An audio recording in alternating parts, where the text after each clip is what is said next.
창세기 1장 1절 편입니다.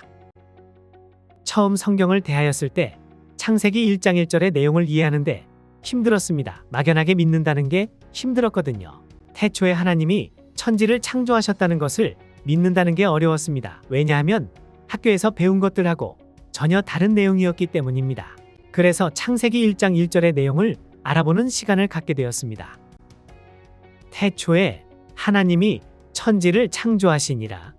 창세기 1장 1절의 말씀으로 구약성경 창세기 제1첫머리에 나오는 말씀입니다. 시편 19편 7절입니다.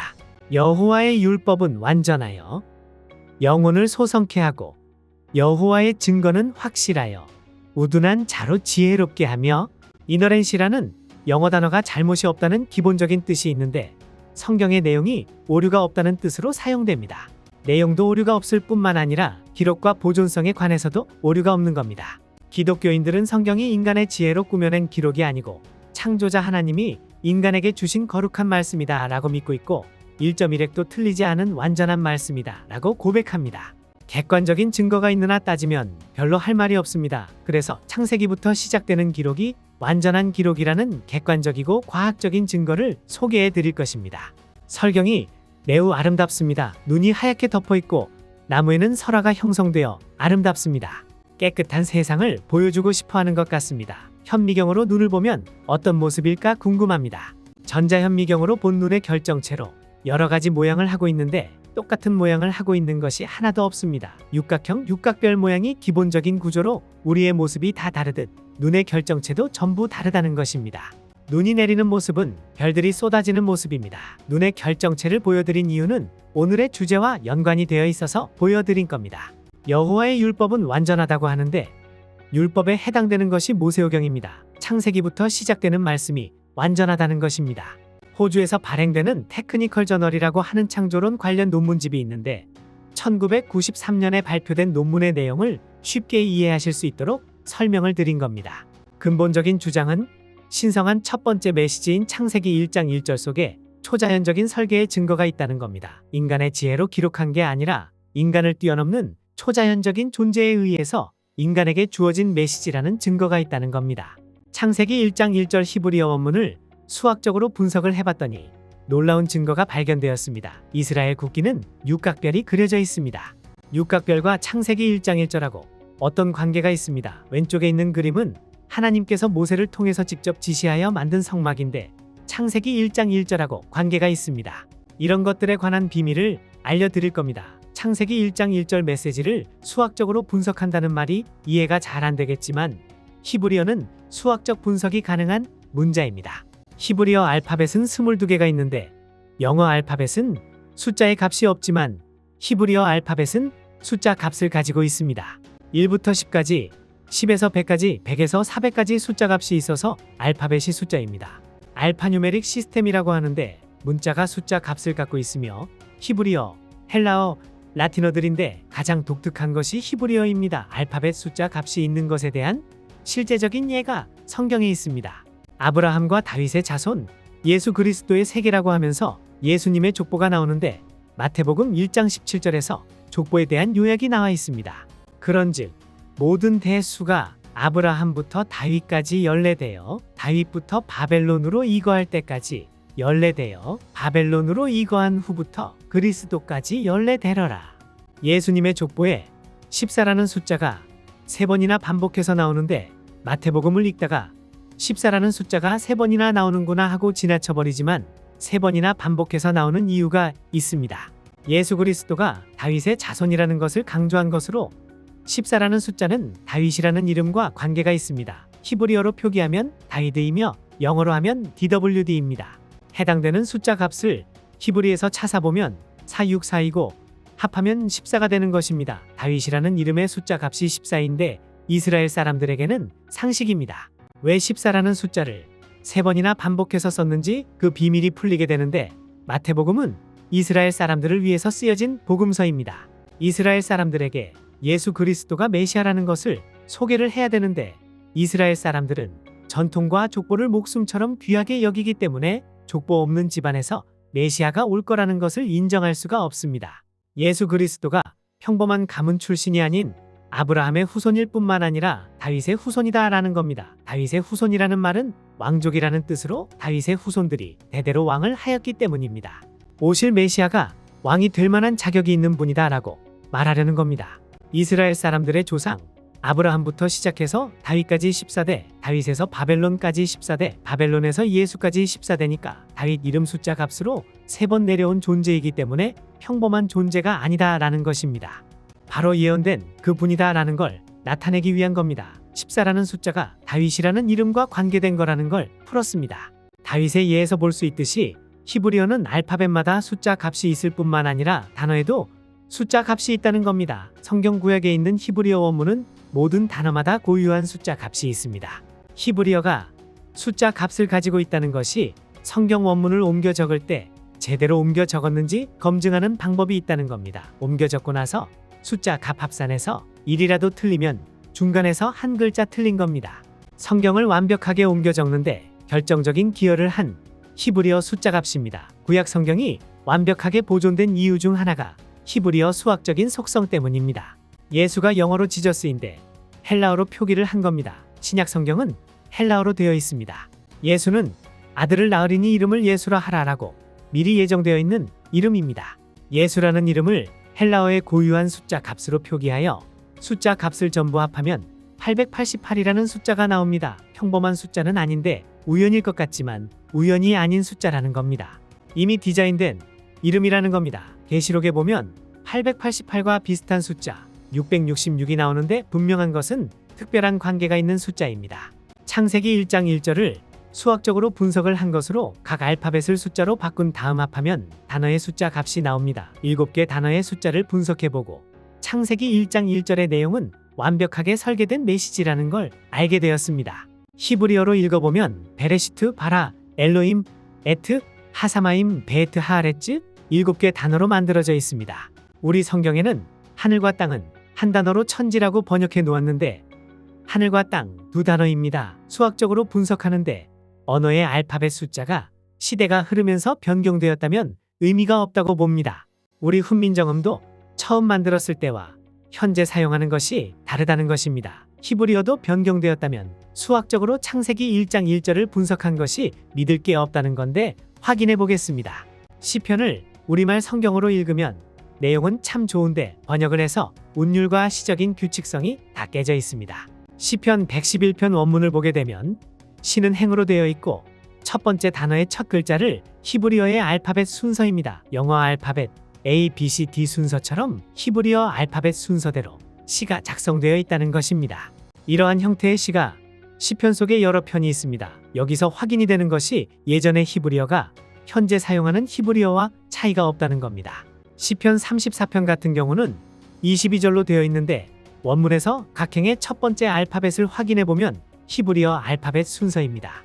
단어마다 숫자 값이 있다면 창세기 1장 1절 전체 문장도 숫자 값이 있을 겁니다. 7개 단어의 숫자 값을 더하면 전체 문장의 숫자 값이 나오는데 7개 단어의 숫자 속에 너무나 놀라운 비밀이 들어 있습니다. 하나님께서 놀라운 비밀을 넣어 두었다는 겁니다. 태초에 하나님이 2개의 단어 값을 합하면 999가 나오고 하나님이 하늘을 창조하시니라 3개의 단어 값을 합하면 999가 되는 겁니다. 어쩌다 나오는 숫자가 아닙니다. 하나님, 하늘, 땅 3개의 단어를 더했더니 777이라는 숫자가 나오고 하나님이 하늘, 을 3개의 단어를 더하면 888이 나옵니다. 우연히 나오는 숫자가 아닐 겁니다. 일부러 수학적으로 설계하지 않으면 나올 수 없는 숫자입니다. 우연하게 이런 숫자가 나온다는 건 확률적으로 불가능하다고 생각합니다. 999, 888, 777 숫자의 차이가 111이 되는 것도 결코 우연의 수는 아닐 겁니다. 999, 888, 777 숫자는 111의 정수배가 되는 숫자로 이것도 어떤 관계가 있을 것이라는 것입니다. 탁구공이 6개씩 질서정연하게 계속 합쳐나가면 우주에서 가장 기본적인 패턴이 만들어지는데 순금 구조입니다. 성경에서는 순금을 매우 귀하게 여기는데 순금을 전자현미경으로 보면 원자들이 이런 식으로 배열되어 있다는 겁니다. 순금의 원자 배열인데 질서 정연한 패턴들이 조화를 부리는데 매직입니다. 아주 질서 있는 패턴들이 서로 간섭을 하면서 또 다른 무늬를 만들어내는데 간섭무늬라고 합니다. 하나님이 창조하신 질서 있는 세계의 질서가 또 조화를 부리고 있으며 하나님이 창조한 신기한 세상입니다. 질서정연한 패턴 속에 숨어있는 별이 있습니다. 바로 다윗의 별입니다. 육각별이 들어있는데 파란색으로 된 제일 작은 별, 다음 노란색으로 된 별, 다음으로 큰 빨간색으로 된 다윗별이 있습니다. 다윗의 별들이 바로 이스라엘 국기에 있는 육각별입니다. 이런 육각별이 무슨 의미를 가지고 있는 건지 보겠습니다. 첫 번째 다윗의 별을 이룰 수 있는 동그라미 개수가 13개입니다. 13이라는 숫자는 첫 번째 다윗의 별을 만드는 숫자라고 기억해 두겠습니다. 두 번째 다윗별 숫자는 37입니다. 37이라는 숫자도 기억해 두겠습니다. 세 번째 다윗별 숫자는 73입니다. 13, 37, 73 숫자들은 다윗의 별을 만들 수 있는 숫자로 도형을 수학적으로 연구하는 사람들이 도형수라고 합니다. 999, 888, 777은 111의 정수배로 만들어졌는데 111이라는 숫자가 무엇을 의미하는지 알아볼 것입니다. 다윗의 별과 111 숫자가 어떤 연관을 가지고 있습니다. 두 번째 다윗의 별이 37 숫자로 이루어졌다고 하였습니다. 두 번째 다윗의 별 3개를 합하면 111이라는 숫자가 나옵니다. 그렇다면 999, 888, 777 숫자가 창세기 1장 1절 말씀 속에 들어있는 숫자이고 111의 정수배이니까 결국 창세기 1장 1절 말씀 속에 다윗의 별이 잔뜩 들어있다는 겁니다. 우주의 가장 기본 질서가 수학적 질서입니다. 동그라미 하나, 둘, 셋, 넷 이렇게 쌓다가 보면 일정한 동그라미 합이 나오고 계속 정삼각형을 형성합니다. 오른쪽 숫자들은 정삼각형 수라고 합니다. 13,610처럼 증가하는데 삼각형을 이루는 원의 개수가 정삼각수입니다. 창세기 1장 1절 7개 단어의 숫자를 전부 합하면 2701 숫자 값이 나오는데 천지창조수라고 합니다. 2701은 73번째 정삼각수이며 2701 숫자 중에 1이라도 더 크거나 모자르면 안 되는 겁니다. 창세기 1장 1절 메시지의 숫자 값이 정삼각형을 이루고 있는 정삼각수입니다. 창세기 1장 1절 메시지 중 제일 뒤에 있는 두 단어가 땅을 입니다. 땅 창조에 관한 것인데 천지창조 중에서 땅의 창조가 중요합니다. 우리가 살고 있는 터전이 땅이기 때문입니다. 두 단어 땅을에 해당하는 숫자를 합하면 703이라는 숫자가 나옵니다. 703 숫자를 분석하면 37번째 정삼각수입니다. 천지창조 전체 메시지는 73번째 정삼각수라고 앞에서 설명하였는데 37과 73을 곱하면 천지창조 전체의 숫자 값 2701이 나오는 것입니다. 창세기 1장 1절은 완벽하게 수학적으로 설계되어 있는 겁니다. 37과 73은 다윗의 별에서 봤던 숫자들입니다. 앞에서 다윗의 별을 이야기할 때 기억해 놓으라고 한 부분이 이런 관계가 있는 숫자라서였습니다. 앞에서도 이야기하였는데 천지창조 속에는 다윗의 별들이 들어가 있다는 겁니다. 천지창조 단어의 숫자 값으로 분석을 해봤는데 너무 완벽한 수학적인 설계라서 단어의 수가 아니고 단어의 글자 수를 가지고 분석을 해보았습니다. 첫 번째 단어 수 6개, 두 번째 단어의 수 3개, 세 번째 단어의 수 5개, 네 번째 단어의 수 2개, 다섯 번째 단어의 수 5개, 여섯 번째 단어의 수 3개, 일곱 번째 단어의 수 4개를 전부 합하면 28이라는 숫자가 나옵니다. 창세기 1장 1절의 단어의 수는 모음을 제외하고 자음만 28자이고 창세기의 첫 문장 첫 단어의 수는 6자입니다. 6과 28이라는 숫자가 나오는데 수학자들에게 매우 특이한 숫자로 알려진 퍼펙트 숫자라는 겁니다. 퍼펙트한 수라는 말은 완전 수를 말하는데 많이 존재하는 수가 아니고 1부터 3천만 번까지 단 4개만 존재하고 그 4개 중에서 첫 번째 완전수, 두 번째 완전수라는 겁니다. 천지창조 시작의 문장 첫 단어가 흠없는 완전수의 첫 번째 수라는 발견은 매우 놀라운 발견입니다. 완전수라는 것은 자신의 수를 나눌 수 있는 수를 전부 합하였을 때 자신의 수가 되는 수를 말합니다. 6과 28은 완전수이면서 정삼각수로 창세기의 첫 단어와 첫 문장은 완벽하게 수학적으로 설계되어진 거고 수학적으로 완벽하게 조화된 문장에 다윗의 별들이 있다는 겁니다. 세 번째 다윗의 별 73하고 두 번째 다윗의 별 37과의 관계가 또 있습니다. 세 번째 다윗의 별 정육각형을 떼어내면 두 번째 다윗의 별 숫자와 같은데 큰 다윗의 별 안에 정육각형 속에 작은 다윗의 별이 들어있는 겁니다. 정육각형의 수가 37이며 두 다윗의 별 숫자값 37과 73을 곱하면 천지창조 숫자값 2701이 됩니다. 두 번째 다윗의 별 육각형에서 나온 수 19와 37을 곱하면 땅의 창조값 703이 나오는데 두 번째 다윗의 별 안에 땅의 창조가 들어가 있는 형태가 됩니다. 두 번째 다윗의 별에서 빼낸 육각형 안에서 다윗의 별을 빼내면 첫 번째 다윗의 별 13이 나오고 첫 번째 다윗의 별 안에 정육각형을 떼어내면 7개로 이루어진 정육각형이 나옵니다. 73, 37, 19, 13, 7, 3이라는 숫자는 자신의 수로만 나누어지는 소수이며 영어로 프라임 넘버라고 하는데 창세기 1장 1절은 소수로 이루어져 있습니다. 다윗의 별은 기본적으로 정육각과 정삼각형으로 이루어져 있으며 정육각형과 정삼각형의 가장 작은 단위가 7하고 3이 됩니다. 그런데 성경에서 3이라는 숫자가 갖고 있는 기본적인 상징은 하나님의 신성에 관한 겁니다. 성부, 성자, 성령, 3은 기본적으로 하나님의 천지창조 수자입니다. 6일 동안 창조하시고 하루를 쉬었습니다. 3과 7 두 숫자는 하나님의 천지창조라고 풀이되는 숫자입니다. 37과 73 전부 3하고 7로 이루어진 숫자라는 것입니다. 모두 하나님 천지창조에 관련이 있는 숫자입니다. 천지창조 숫자에서 제일 작은 3은 성부, 성자, 성령의 하나님입니다. 3은 천지창조의 기본적인 숫자이기 때문에 하나님이 창조하신 우주 패턴이 있을 거라고 생각합니다. 우주는 기본적으로 시간, 공간, 물질로 이루어져 있습니다. 시간은 과거, 현재, 미래의 속성을 갖고 있고 공간은 X축, Y축, Z축이 있고 물질은 고체, 액체, 기체가 있습니다. 우주는 3이라는 속성으로 짜여져 있고 창세기 1장 1절 말씀에 기록하여 놓았습니다.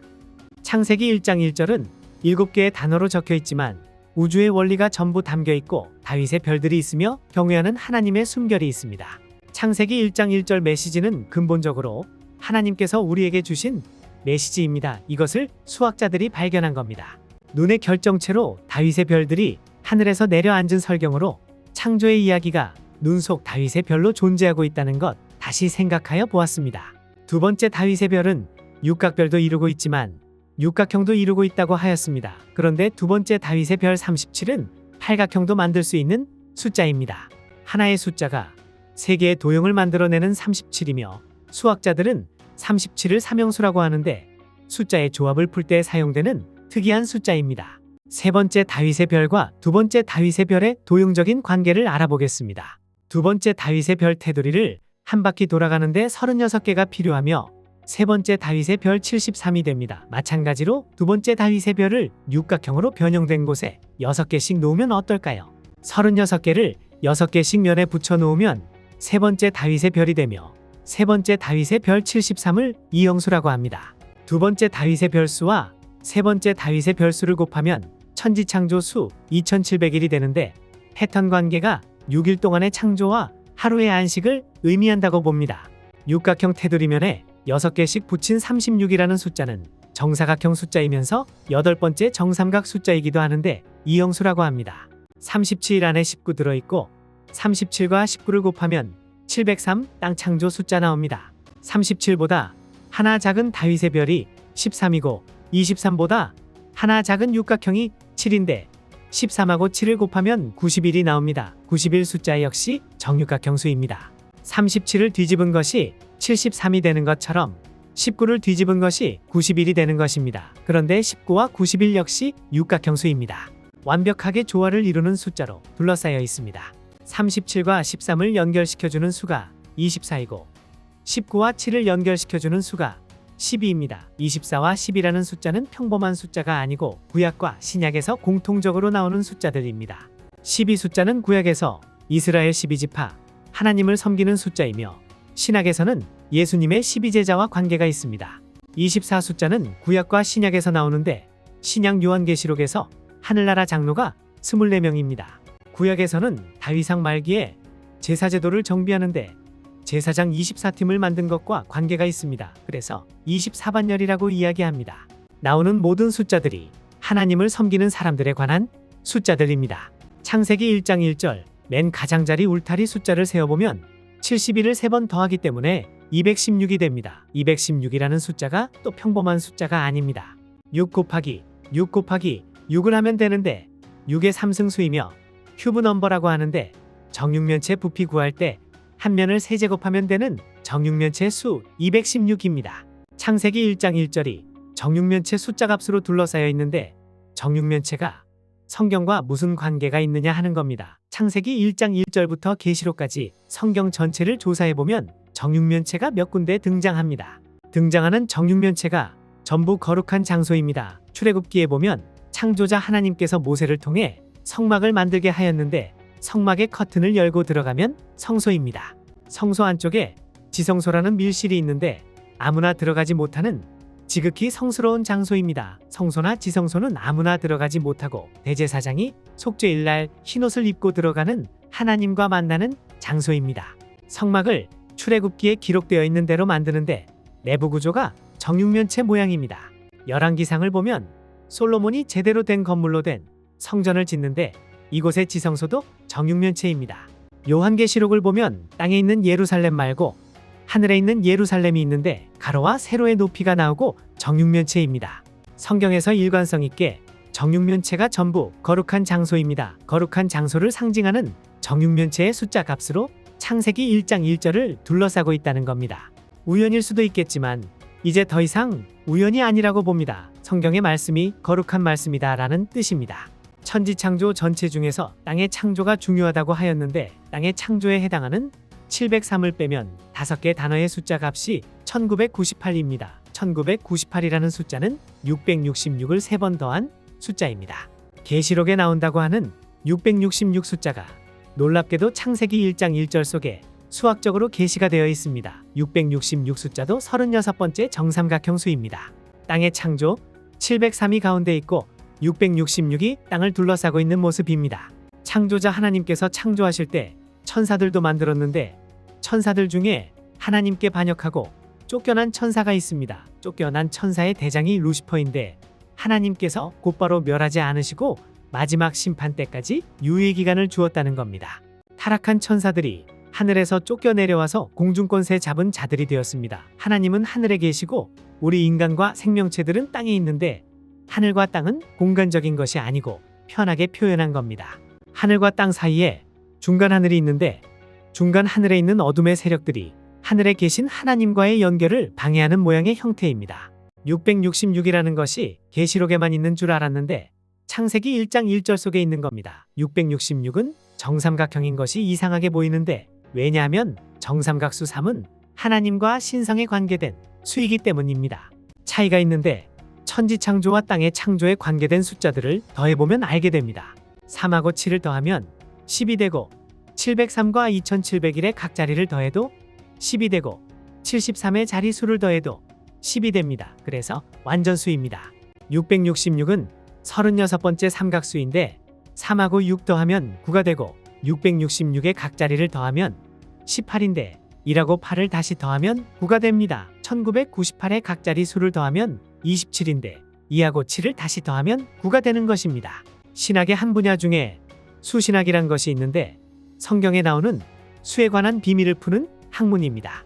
하나님께서 우주를 수학적으로 설계하였기 때문에 성경 속에 수학적 비밀을 많이 넣어놨습니다. 성경의 모든 숫자가 의미를 갖고 있지는 않지만 반복적으로 나오는 공통된 수들은 의미를 갖고 있습니다. 3은 하나님과 신성에 관련된 수이고 4는 땅의 수 또는 고난의 수라고 하는데 40일 금식기도, 40년 광야 생활, 400년 노예 생활은 4로 시작됩니다. 4는 인간이 땅에서 고난을 받는 것과 관계된 수라고 보고 있습니다. 5는 기적의 수, 7은 천지창조 완전수입니다. 그런데 6은 안식이 없는 창조까지인데 인간도 6째 날 창조되고 해서 불완전한 수입니다. 8은 새로운 시작입니다. 노아의 방주에서 살아남아 다시 시작하는 사람의 수가 8명이며 새로운 세상에서 다시 시작하는 것입니다. 사내 아이가 태어나면 8일 만에 할례를 해주는데 새로운 시작을 의미하는 겁니다.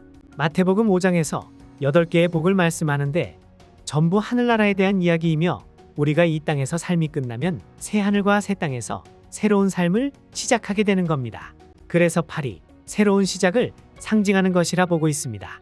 예수 그리스도의 이름 숫자 값이 헬라어로 888이었습니다. 예수 그리스도와 함께하면 새로운 세상을 다시 시작할 수 있다는 것이 상징적으로 이름 속에 들어있다고 보고 있습니다. 아들을 낳으리니 이름을 예수라 하라고 미리 정해주셨습니다. 10이 완전수인데 9는 완전하지 못한 불완전한 수입니다. 9를 반역의 수, 거절의 수라고 의미를 부여하고 있으며 666 같은 부정적인 의미를 갖는 적그리스도의 수는 9로 되어 있습니다. 사탄은 하나님 행세를 하는데 완전하지 않습니다. 사탄 최고의 목적은 하나님이 창조하신 모든 피조물로부터 경배받는 겁니다. 예수님 시험할 때도 내게 경배하라고 합니다. 하나님과 사탄의 차이는 완전하고 불완전한 차이입니다. 다윗의 별 37을 73개 모아서 큰 다윗별을 만든 것인데 각각 37이고 73개니까 전체의 값이 2701, 천지창조 수로 창세기 1장 1절을 총정리해 놓은 다윗의 별입니다. 파란색으로 된 중심 부분, 빨간색으로 된 가장자리 부분, 경계면에 녹색 부분이 있는데 파란색의 개수는 19개, 녹색 별의 개수는 18개, 빨간색의 개수는 36개, 다윗의 별들로 되어 있습니다.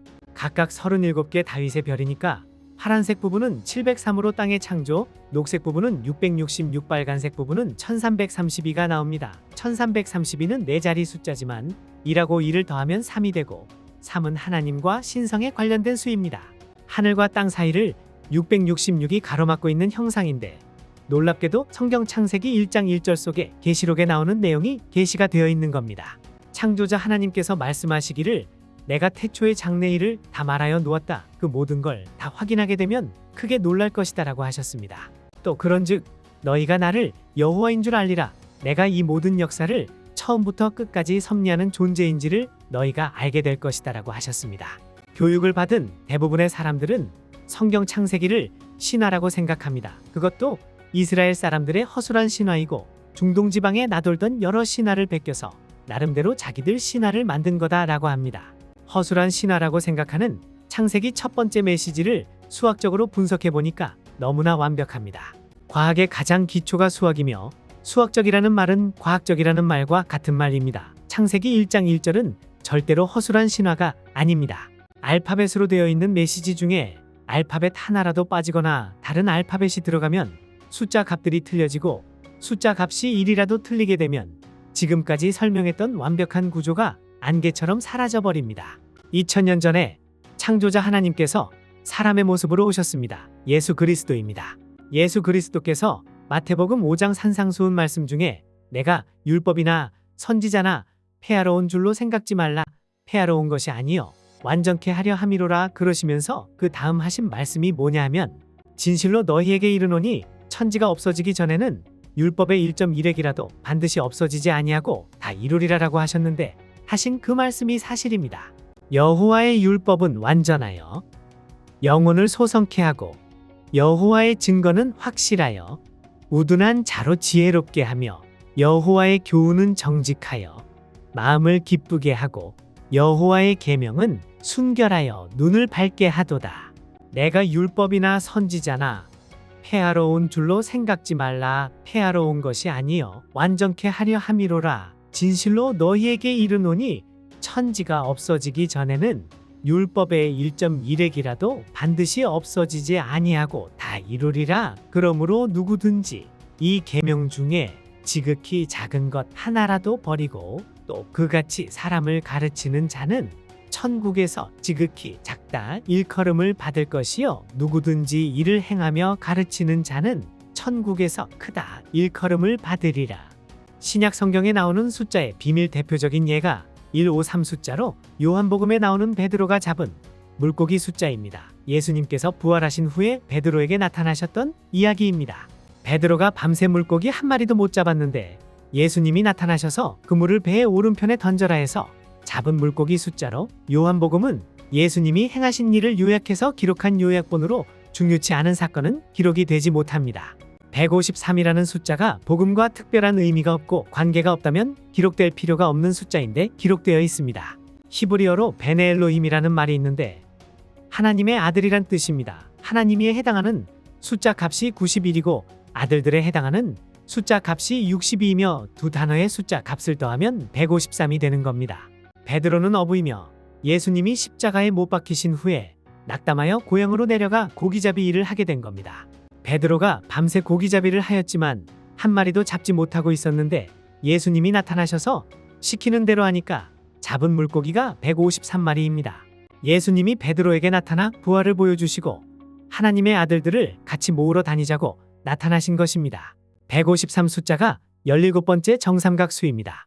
1하고 7을 더하면 8인데 새로운 시작과 관계가 있습니다. 예수님이 베드로에게 새로 시작하자고 하는 뜻이 있는 숫자라는 것입니다. 153은 매우 특이한 숫자로 각각의 수에 3승을 해서 더하면 다시 자신의 수 153입니다. 완전수보다도 더 특이한 숫자로 트리플 큐브 넘버라고 합니다. 3승을 하였다는 것은 정육면체를 의미하는데 생각나는 장소가 성막의 지성소입니다. 아무나 들어갈 수 없는 거룩한 장소입니다. 그런데 삼승을 3번이나 하였다는 것은 거룩함이 3번이나 있다는 것입니다. 지극히 거룩하다라는 표현을 넣어 놓은 겁니다. 베드로가 153이란 숫자가 지극히 거룩한 것으로 알고 물고기를 153마리 잡았다고 기록하지 않았다는 것입니다. 왜냐하면 베드로는 고기 잡는 어부이지 학식이 뛰어난 사람이 아니라는 겁니다. 153이란 숫자의 의미는 예수님께서 부활하신 것을 잊지 말고 믿으라는 것으로 봅니다. 지금도 성경을 신화처럼 생각하는 사람들이 많기 때문에 예수님께서 153이란 숫자로 배려하신 겁니다. 시편에 복 있는 사람은 악인의 꾀를 쫓지 아니하며 쭉 나오다가 오직 여호와의 율법을 즐거워하여 율법을 주야로 묵상하는 자로다. 묵상이란 말은 뜻을 되새김질을 하는 것입니다. 다 이해할 수 있으면 묵상을 할 필요가 없는데 한번 읽었을 때는 뜻이 안 들어오다가 계속 반복해서 읽고 하다 보면 말씀 속에 들어있는 숨겨져 있는 뜻을 발견할 수 있습니다. 성경을 읽고 묵상해야 하는데 성경 말씀의 중요함을 모르는 사람은 묵상할 이유도 없고 묵상하지도 않습니다. 성경에 적혀 있다면 무언가 중요한 의미가 있으므로 그 속에 숨겨 놓으신 뜻을 발견할 수가 있어야 합니다. 하나님 말씀을 정말 사랑하는 사람들이 말씀에 담겨 있는 뜻을 발견해낼 수 있습니다. 그렇지 않은 사람들은 신화처럼 무시할 수 있다는 겁니다. 그런데 이렇게 정교한 뜻이 성경에 담겨 있다면 성경의 하나님 말씀을 지나치지 못할 거란 겁니다. 하나님께서 각 분야의 사람들에게 다양한 분야로 소통을 하기 때문에 성경 속에는 수학, 과학, 경제 같은 것들이 다 들어 있습니다. 트리플 큐브 넘버는 100부터 999 사이에 있는 숫자로 4개밖에 없고 성경과 관계가 있습니다. 베드로의 153마리의 물고기는 앞에서 이야기해드렸고 370은 두 번째 다윗의 별이 10개이니까 완전함과 관계가 있습니다. 371 숫자는 성경 속에서 발견하기 어려운데 노아가 방주에 들어가 있었던 날의 수입니다. 노아의 방주에 들어가야만 살고 그 다음 세상을 갈 수가 있었는데 노아의 방주도 생명을 얻게 되는 거룩한 장소입니다. 407이란 숫자도 성경에서 찾기 힘든데 창세기 1장 1절에서 땅을 할 때 나타나는 단어의 숫자 값이 407입니다. 목적을 나타낸다는 히브리어 에트인데 맨 첫 번째 알파벳과 맨 마지막 알파벳 조합으로 되어 있습니다. 창세기 1장 1절 수학적 구조가 완벽하다는 걸 알고 나면 에트라는 단어가 첫 번째 알파벳과 마지막 알파벳으로 이루어진 것도 우연이 아니라는 걸 짐작할 수 있을 겁니다. 지구가 영원 전부터 시작되어 영원으로 이어지는 것이 아니라 시작한 때가 있고 마지막 하나님께서 정리하실 때가 있다는 것이 407이라는 숫자에 들어 있습니다. 첫 번째 다윗의 별 13은 유일하신 하나님과 관계된 별이라고 보고 있습니다. 이스라엘아 들으라. 우리 하나님 여호와는 오직 하나인 여호와시니 너는 마음을 다하고 성품을 다하고 힘을 다하여 내 하나님 여호와를 사랑하라. 신명기 6장에서 쉐마 들으라 라고 하는 말씀으로 시작됩니다. 유일하신 하나님에 관한 메시지입니다. 신명기 6장 4절 원문의 숫자 값을 찾아보면 1118이 되는데 1118을 13 곱하기 86으로 분해할 수가 있습니다. 13은 에아드 하나라는 단어의 숫자 값이고 86은 엘로임이라는 전능하신 하나님 단어의 숫자 값입니다. 한 분이신 전능하신 하나님에 대한 메시지가 신명기 6장 4절 말씀입니다. 오직 하나인 여호와시니 야훼, 에아드 한 분이신 여호와이신데 여호와라는 하나님의 고유한 이름에 대한 숫자 값이 26입니다. 26은 첫 번째 다윗의 별 2개를 더한 값이며 13은 첫 번째 다윗의 별 1개를 의미하는데 더한 값이 39입니다. 한 분이신 여호와는 첫 번째 다윗의 별 3개로 이루어져 있는 것입니다. 히브리어 에아드는 하나라는 뜻이고 단어의 숫자 값이 13이라고 앞에서 설명하였고 히브리어 아비는 아버지의 뜻을 가진 1인칭이라 나의 아버지라는 의미가 있는데 숫자 값이 13입니다. 사랑이란 단어도 숫자 값이 13이며 공통적으로 13이라는 값을 가진 단어가 첫 번째 다윗의 별인데 한 분이신 나의 아버지는 사랑이시다로 풀이가 됩니다. 요한복음 1장 1절은 유일하신 하나님에 관한 말씀입니다. 태초에 말씀이 계시니라 이 말씀이 하나님과 함께 계셨으니 이 말씀은 곧 하나님이시니라. 요한복음은 신약 성경이기 때문에 헬라어로 기록되어 있습니다. 메시지의 숫자 값을 계산해 합해보면 3627 나옵니다. 3627은 39 곱하기 93으로 분해되는 수입니다. 37, 73, 91, 19 기억할 겁니다. 39, 93인데 39가 첫 번째 다윗의 별, 세계를 더한 것이고 오직 한 분이신 하나님에 관한 메시지가 요한복음 1장 1절입니다. 히브리어로 기록된 창세기부터 시작해서 신약 성경에 있는 하나님과 관계된 그 말씀들이 놀랍게도 이렇게 수학적인 구조를 가지고 완벽하게 설계되어 있습니다. 성경의 경이라는 것은 하나님 경륜이 들어있는 메시지다라는 개념입니다. 하나님의 말씀이 완전하다는 것에 대한 구체적인 수학적 증거를 소개해 드렸습니다. 성경이 비과학적인 책이 절대 아닙니다. 과학의 가장 기초는 수학이며 수학적이라는 말은 과학적이란 말하고 같습니다. 성경은 과학적인 기록입니다. 처음 창세기 1장 1절부터 매우 과학적으로 기술되어 있는 하나님 말씀입니다. 여호와의 율법은 완전하여 영혼을 소성케 하고 여호와의 증거는 확실하여 우둔한 자로 지혜롭게 하며 여호와의 교훈은 정직하여 마음을 기쁘게 하고 여호와의 계명은 순결하여 눈을 밝게 하도다. 변하는 세상 속에 영원히 변하지 않는 것이 하나님 말씀입니다. 불완전한 세상 속에 우리를 거룩하게 하는 것은 하나님 말씀입니다. 이 영상은 한국창조과학회의 자료를 재구성하여 만들었으며 영상이 좋았다면 좋아요 눌러주시고 구독도 해주시면 영상을 만드는데 힘이 됩니다. 슬라이드 자료 필요하면 댓글 남겨주십시오. 감사합니다.